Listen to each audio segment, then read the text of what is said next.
सत्यराम। हम लोग दादू जी महाराज की वाणी के लिए, संतों की वाणी के लिए अनुभव वाणी का प्रयोग करते हैं कि दादू जी महाराज की वाणी कैसी है, अनुभव वाणी है। तो अनुभव वाणी का क्या मतलब होता है? अनुभव वाणी का तात्पर्य होता है अनुभव की वाणी। अनुभव की वाणी से क्या तात्पर्य है? जिन संतों ने आत्मा का अनुभव कर लिया है और आत्मा के अनुभव के बाद में जो उन्होंने विचार प्रकट किए हैं उसको अनुभव वाणी कहते हैं। आत्म साक्षात्कार जिन्होंने कर लिया है और उसके बाद में उन्होंने जो संदेश दिया है उसको अनुभव वाणी कहते हैं। साक्षात्कार जन्य ज्ञान जिन शब्दों के अंदर प्रकट किया गया है वो शब्दों का संग्रह अनुभव वाणी कहलाता है। इसके अलावा अनुभव के बारे में और एक परिभाषा सामने आई है कि वस्तु विचारत ध्यावता मन पावे विश्राम रसास्वाद सुख उपजे अनुभव याको नाम। अनुभव किसे कहते हैं? तो बता रहे हैं वस्तु विचारत ध्यावता, वस्तु का विचार करें, उसका ध्यान करें। वस्तु का तात्पर्य सांसारिक वस्तु से तात्पर्य नहीं है, ब्रह्म का, उस ईश्वर का ध्यान करें। वस्तु विचार, पहले तो उसका विचार करें और फिर उसका ध्यान करें। जैसे अविचल मंत्र माता ने अविचल, अमर, अक्षय, अभय, राम, निस्सार, तो इन शब्दों का विचार करें और फिर बाद में इसका ध्यान करें। वस्तु विचारत ध्यावता मन पावे विश्राम, इस प्रकार से पहले शब्दों का विचार करें फिर उसका ध्यान करें तो मन को विश्राम मिलता है, मन को शांति मिलती है और रसास्वाद सुख उपजे, और फिर बाद में उसके अंदर स्वाद आने लग जाता है, उसके अंदर आनंद की अनुभूति होने लग जाती है, उसमें सुख की अनुभूति होने लग जाती है। अनुभव या का नाम, इसको अनुभव कहते हैं महाराज। तो उस अनुभव के बारे में दादू जी महाराज बता रहे हैं। अनुभव दादू अनुभव थे आनंद भया पाया निर्भय नाम निश्चल निर्मल निर्माण पद अगम अगोचर ठाम। क्या किया अनुभव ने? आत्म साक्षात्कार से क्या हुआ? आत्मानुभूति से क्या हुआ? तो कहते हैं दादू अनुभव थे आनंद भया, आनंद की अनुभूति हुई महाराज अनुभव से। और क्या हुआ? पाया निर्भय नाम, हमने आत्मानुभूति के द्वारा निर्भय नाम की प्राप्ति की। निर्भय नाम मतलब परमात्मा का जो नाम है वो निर्भय करने वाला है, उस निर्भय नाम की प्राप्ति हुई महाराज आत्म साक्षात्कार से। अथवा उस आत्मानुभव से हमारे को निर्भय जो स्थल है परमात्मा का, जहाँ किसी प्रकार का कोई भय नहीं है, इस प्रकार के स्थान की प्राप्ति हुई। दादू अनुभव थे आनंद भया पाया निर्भय नाम। और फिर क्या हुआ? निश्चल, चंचलता से रहित, निर्मल, अविद्या से रहित, निर्वाण, वासना से रहित, अगम, शास्त्रों के द्वारा जिसको प्राप्त नहीं किया जा सकता है, अगोचर इंद्रियों के द्वारा जिसको प्राप्त नहीं किया जा सकता है, इस प्रकार के स्थान को हमने प्राप्त किया। जो निश्चल है, निर्मल है, निर्वाण है, अगम और अगोचर जो स्थान है उसको हमने अनुभव के द्वारा, आत्मानुभव के द्वारा, आत्म साक्षात्कार के द्वारा हमने प्राप्त किया महाराज। और ये अनुभव के द्वारा ही प्राप्त हो सकता है, आत्म साक्षात्कार के द्वारा ही इस प्रकार की अनुभूति हो सकती है। रज्जब जी महाराज इस प्रकार के अनुभव के बारे में कहते हैं कि अनुभव सेजा कूप जल निगम कलश है चार, जन रज्जबता नीर की सब पंडित पनिहार। ये मान लो अनुभव वाणी क्या है? जैसे कुएं के अंदर नीचे से सहजे का जल आता है। सहजे का जल का मतलब होता है कि उसमें निरंतर स्रोत, उसके अंदर अखंड स्रोत रहता है। जो जो हम पानी निकालते हैं कुएं में से, फिर नीचे से आ जाता है। तो रज्जब जी महाराज क्या कहते हैं? अनुभव सहजा कूप जल। ये अनुभव क्या है? कुएं का सहजे का जल है। और निगम कलश है चार, और ये चार वेद क्या है? ये तो उस अनुभव रूपी जल के, अनुभव रूपी जो सेजे का जल है, उसके घड़े मात्र हैं। असली बात तो अनुभव का सेजे का जल है, अनुभव की बात है। अरे ये वेद तो क्या है? ये तो कलश के समान ही है। और अनुभव वाणी क्या है? वो कुएं के सेजे के जल के समान है। जन रज्जबता नीर की, रज्जब जी महाराज कहते हैं उस कुएं के जल की सब पंडित पणियार, सारे पंडित जो है उस अनुभव रूपी ज्ञान को प्राप्त करना चाहते हैं, उसको लेना चाहते हैं, उसको लेते हैं महाराज, अनुभव को।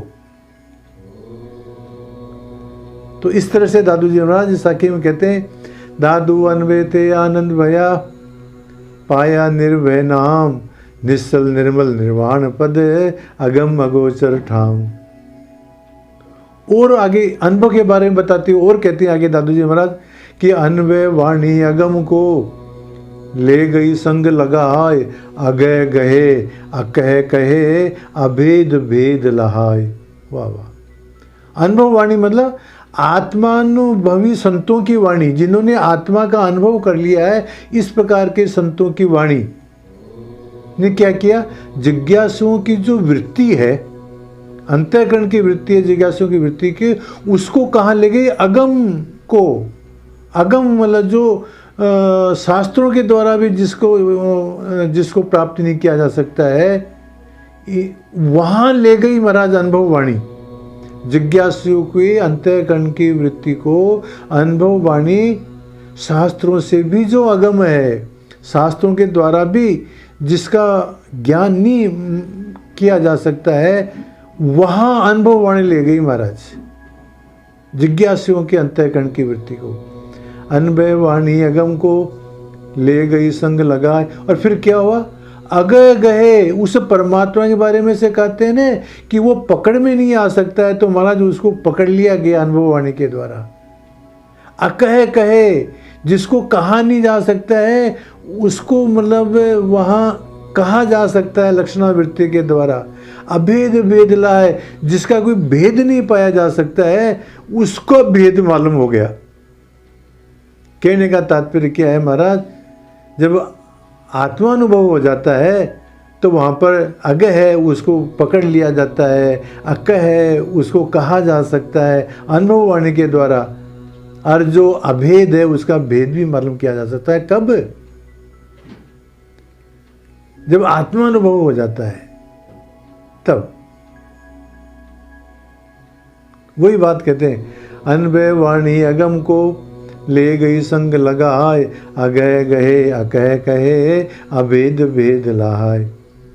परंतु एक बात ये जरूर है महाराज कि ये अगय का गहन करना, अकह का कहना, अभेद का भेद का जो ज्ञान है, ये वहाँ पर आत्मानुभव जब होता है, आत्म साक्षात्कार होता है, ये केवल अनुभवजन्य ज्ञान ही है। हम ये समझें कि इसको वाणी के द्वारा प्रकट कर दें, ये संभव नहीं है महाराज। ये तो अनुभवजन्य काम है। वो जो अगय गय है, अकय कहे, अभेद है, उसका भेद, उसका ज्ञान आत्मानुभव में हो जाता है। ये कहने का तात्पर्य है।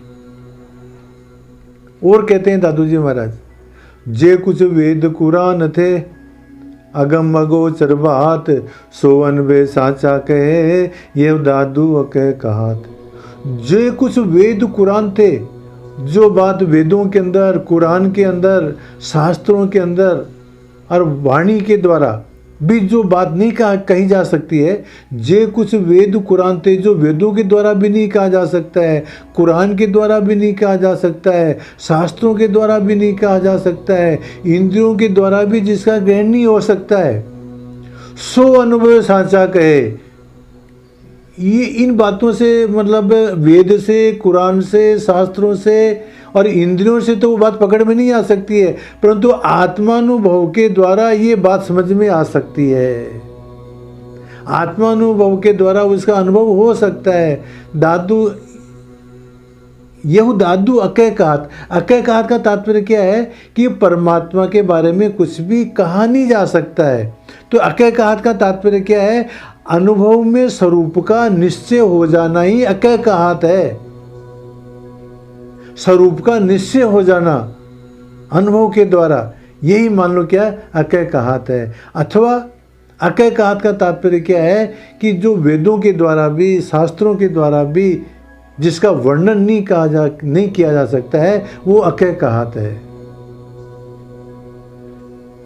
तो वही बात दादू जी महाराज साखी में कहते हैं, जे कुछ वेद कुरान थे अगम अगोचर बात, सोवन वे सांचा कहे ये दादू अकैकात। अब इसके बारे में एक बात और कहते हैं आगे, देखो जाकर के क्या कह रहे हैं, जाको निश्चय उपजे अनुभव आत्म ज्ञान, जिसको आत्मा के अनुभव के ज्ञान का निश्चय हो गया है, अर्थात जिन्होंने आत्मा का अनुभव कर लिया है, जिन्होंने परमात्मा का साक्षात कर लिया है, तो फिर क्या होता है देखो, जाके निश्चय उपजे अनुभव आत्म ज्ञान, सुंदर सो बोले नहीं। सुंदरदास जी महाराज कहते हैं फिर वो बोलता नहीं है, सहज बया गलतान, वो तो क्या होता है गलतान हो जाता है, डूब जाता है। महाराज उसकी स्थिति इसी प्रकार से हो जाती है जिस प्रकार से मान लो एक बार क्या हुआ, समुद्र के किनारे एक मीटिंग हुई कि समुद्र की गहराई नापी जाए। तो कौन नापे? तो एक नमक की पुतली, नमक की डली खड़ी होकर कहती है कि इस गहराई को जो है, कितनी गहराई है समुद्र के अंदर, मैं इसका मालूम करके आऊँगी। सब ने कहा कि जाओ, और नमक की पुतली, नमक की डली जब उस पानी के अंदर गई तो महाराज वो उसी में पिघल गई, वो समुद्र के अंदर ही मिल गई, वो समुद्र के अंदर ही विलय हो गई, उसका स्वयं का अस्तित्व ही समाप्त हो गया, वो उसी के अंदर ओतप्रोत हो गई। अब वापस आकर के कौन कहे कि समुद्र की गहराई क्या है? ठीक इसी प्रकार से महाराज जिन्होंने आत्मा का अनुभव कर लिया है, जिन्होंने आत्मा के अनुभव का निश्चय हो गया है, महाराज सुंदर सो बोले नहीं, वो बोलते नहीं, वो तो गलतान हो जाते हैं, वो तो उसी के अंदर मस्त हो जाते हैं महाराज। इस प्रकार की अनुभव वाणी है। ये तो खाली गूंगे का गुड़ है महाराज, खाली इशारा ही किया जा सकता है, और अनुभव की बात तो अनुभव के द्वारा ही मालूम पड़ सकती है। ये बात दादू जी महाराज इन साखियों में बताते हैं। सत्यराम।